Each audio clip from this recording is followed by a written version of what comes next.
वकार भाई, आप तो बगैर वकील के खुद वकील बनकर क्रिप्टो का मुकदमा लड़ते रहे हैं, जिस पर जज ने आपकी तारीफ भी की थी, जज साहब ने। उसके बावजूद अब दोबारा से ये क्या वजह है? हुकूमत को क्या सूझी है क्रिप्टो को बैन करने की? फायदा क्या होगा? और ये बताएं, क्या क्रिप्टो बैन हो भी सकती है या नहीं? बहुत बहुत शुक्रिया। पहले तो सबको सलाम, और आपका शो माशाल्लाह बहुत खूबसूरत और प्यारा है। सबसे पहले मैं ये कहना चाहूंगा कि 2016 से जब बिटकॉइन $268 पे था, तब से जो मैं आइडियाज दे रहा था, पहले उसको हम देख लेते हैं। भाई दुनिया ने उससे कोई फायदा उठाया? अब इससे होता भी है, इस तरह वकार ज़का ने हवा बनाई हुई है। मैं चाहता हूँ सारे लोग जो है वो गूगल पे जाके लिखेंगे कि इंडियन गवर्नमेंट ने कितना टैक्स वसूल किया है 2022 में। वो टैक्स के नंबर जो है वो 60 करोड़ इंडियन रुपीज हैं। तो हमेशा हम डेटा पे बात करते हैं। 2022 में जो भी क्रिप्टो की ट्रेडिंग करते हैं, 60 करोड़ रुपए इंडियन गवर्नमेंट ने उससे रिसीव किए। काजिकिस्तान ने, अगर आप जाके देखें, काजिकिस्तान ने क्रिप्टो माइनिंग से कितना पैसा बनाया, तो $7 मिलियन सिर्फ टैक्स में जमा किया उन्होंने अभी। ठीक है, ये वो वाली बात है जो गूगल पे आराम से आप डेटा चेक कर सकते हैं। ईरान ने $1 बिलियन किया है। ईरान कहता है भाई अगर ये सूदी निजाम से बचना है तो क्रिप्टो करेंसी में आना है। भूटान ने, अगर आप जाके देखें, तो 13,000 बिटकॉइन है। एक बिटकॉइन इस पर $26,000 का हिसाब लगा ले। और भूटान ने वही टेक्निक यूज की है जो केपीके के इलाके में हाइड्रो पावर के थ्रू हमने दी थी वहां जाकर। और ये मशवरा पाकिस्तान गवर्नमेंट को आप देते रहे हैं? हुकूमत ने कर दिया है कि क्रिप्टो करेंसी के हवाले से कवानीन लाए जाएंगे।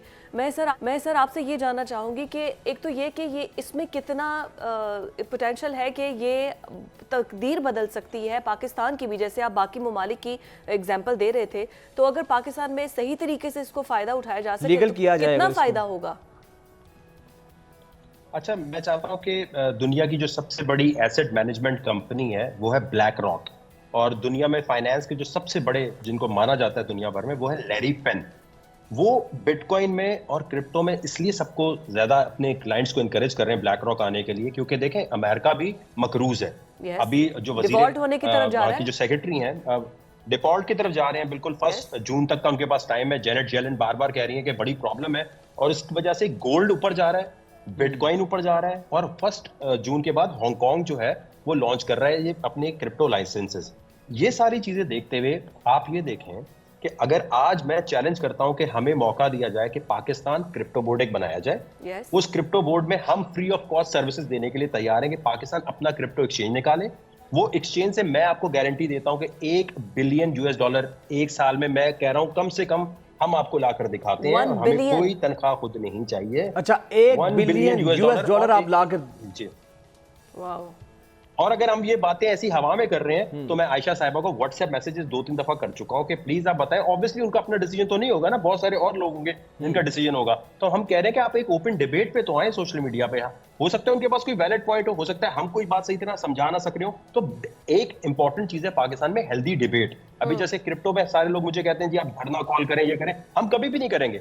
हम हमेशा अदालत के थ्रू जाएंगे। टेक्नोलॉजी मूवमेंट ने पबजी का बैन हो या कोई भी बैन लगता है, या तो मैं खुद जाता हूं या वकीलों के थ्रू, कानून और आइन के मुताबिक हम चाहते हैं वो जी सामने। ये धरने धुरने रोडे ब्लॉक करना जो है ना, बिल्कुल बेकार चीज है। अच्छा वकार भाई, इमरान खान साहब तो आपकी बड़ी तारीफ करते थे, फिर हमने देखा कि जो कामरान बंगश केपीके में थे, पाकिस्तान तहरीक इंसाफ के मिनिस्टर, तो उनके साथ मिलकर कुछ आपने उनकी साथ माइनिंग भी वहां पे की। उसके बाद क्या हुआ फिर? मतलब वो काम आगे नहीं चल सका, और आप तो इस हवाले से बेशुमार दफा बात भी कर चुके हैं।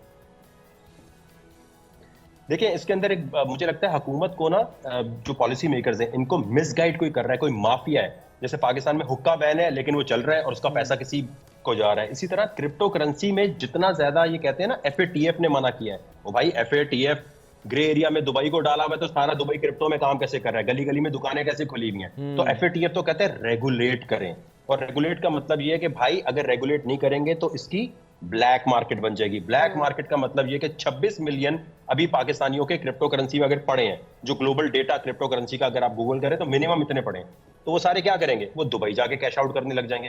तो इसको टैक्स क्यों नहीं लगाना चाहिए, ये हम चाहते हैं कि जो भी हुकूमत है वो आके बताए। फवाद चौधरी साहब से हमने बात की, हमने जियाउल्लाह बंगश साहब ने बहुत इसमें काम किया, लेकिन ओवरऑल इमरान खान के दौर में भी मैं नहीं समझता कि उनका ध्यान कोई इकोनॉमी की तरफ इतना था। दैट इज उनका एक ही काम था, उसको पकड़ो, इसको पकड़ो, इसको पकड़ो, इसको अंदर करो। तो जो असल बात थी वो मिस कर दी उन्होंने। तो मैं चाहता हूं जो अभी हुकूमत है, PMLN के पास मौका है कि पूरी यूथ आपको देख रही है, आप क्रिप्टो को रेगुलेट की तरफ आएंगे, क्योंकि बैन तो नहीं कर सकते आप। देखें डिसेंट्रलाइज एक्सचेंजेस ज्यादा चलने लग जाएंगे, चाइना नहीं बैन कर सका, इंडिया नहीं बैन कर सका, तो आप ऐसी क्या टेक्नोलॉजी लाएंगे कि डिसेंट्रलाइज एक्सचेंजेस बैन हो जाए? तो इसकी मार्केट जो इतनी बढ़ेगी, उसके अंदर जो पैसा पाकिस्तानी इतने लगा देंगे, उससे आप एमनेस्टी स्कीम क्यों नहीं कहते कि ये एक एमनेस्टी स्कीम करते हैं, सब अपनी क्रिप्टो डिक्लेयर करें और उस से आप पैसे बनाएं? या फिर हमें ये बताएं कि इससे बेहतर कोई आइडिया है आपके पास? हम कहते हैं केपीके के इलाके में आज हाइड्रो पावर के थ्रू माइनिंग मशीनें लगाने दें, पूरी दुनिया आके यहाँ लगाएगी, टूरिज्म भी बढ़ेगा। मेरी रिक्वेस्ट है हुकूमत से कि आप प्लीज हमें मौका दें, अगर हम अच्छे नहीं लगते तो जो बेहतर लगता है उससे बात करें, लेकिन किसी फोरम पे आके हेल्दी डिबेट तो करें हमारे साथ। आप कोई बादशाह सलामत तो नहीं है कि भाई आपसे हम बात ही नहीं कर सकते। ये याद रखे आवाम कि ये जितने भी मिनिस्टर्स बैठे हैं, जितने भी हैं, चाहे किसी भी पॉलिटिकल पार्टी के, ये हमारे टैक्स के पैसे पे बैठे हैं, इनको हम सर्कस लगाने की इजाजत नहीं दे सकते। आए भाई बात करें, हम आपके लिए काम नहीं करते, आप हमारे लिए काम करते हैं। हम आपके लिए रामू काका नहीं है, आप हमारे रामू काका हैं भाईजान। आपको आके हमसे बात करनी पड़ेगी, हमें आपसे। ये जो बादशाह सलामत का निजाम बना हुआ है, चाहे इमरान खान है या कोई और है, ये सियासतदानों को खत्म करना पड़ेगा भाई। कि आप हमसे बात क्यों नहीं करते? हम आपको आइडियाज दे रहे हैं, बात करें हम। एब्सोल्युटली, बिल्कुल ठीक है, अब बात करें, उसका कोई हल निकल आएगा। क्विकली मैं चाहूंगी विद योर प्रेजेंस, ताकि हमारे सुनने वालों को भी फ़ायदा हो जाए, कि जो भी इस काम में आना चाहता है, क्रिप्टो में इन्वेस्ट करना चाहता है, बिकॉज यहाँ पर पीएचडी जिन्होंने की हुई है वो 25-25 हज़ार की नौकरी के लिए रुल रहे हैं और उन्हें वो नहीं मिल रही है, तो किस तरह से वो इस पे इन्वेस्ट कर सकते हैं और फ़ायदा उठा सकते हैं? रूल नंबर 1 ये कि इन्वेस्ट तो आपने नहीं करना। अगर आपने इन्वेस्ट किया तो सारा पैसा डुबो के बैठ जाएंगे, क्योंकि पाकिस्तानी चलते हैं रेंटल इनकम पर कि जी मैं 1 लाख दूंगा, महीने के कितने आएंगे, तो डबल शाह आके आपको लूट के निकल जाएगा। पहली चीज है, या तो और क्या मैं आपको बताऊं, देखें आप लोगों, मैं एक चैलेंज करता हूं आप दोनों को, चलो हमारी वर्चुअल यूनिवर्सिटी है, मैं आप दोनों को उसमें इंडोर्स करता हूं, अब हम दोनों आपको तो एनरोल ऑनलाइन करता हूं, ट्रेडिंग करते हैं। ऑनलाइन ट्रेडिंग करके मैं आपको दिखाता हूं, आप 1 महीने बाद बताएंगे कि आपने कितना सीखा।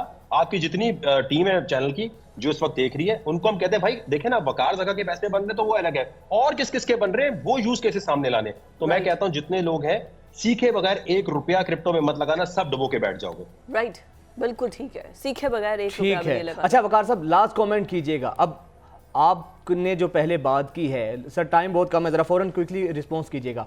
पाकिस्तान की मईशत की तकदीर क्या क्रिप्टो करेंसी बदल सकती है अगर इसको लीगलाइज कर दिया जाए?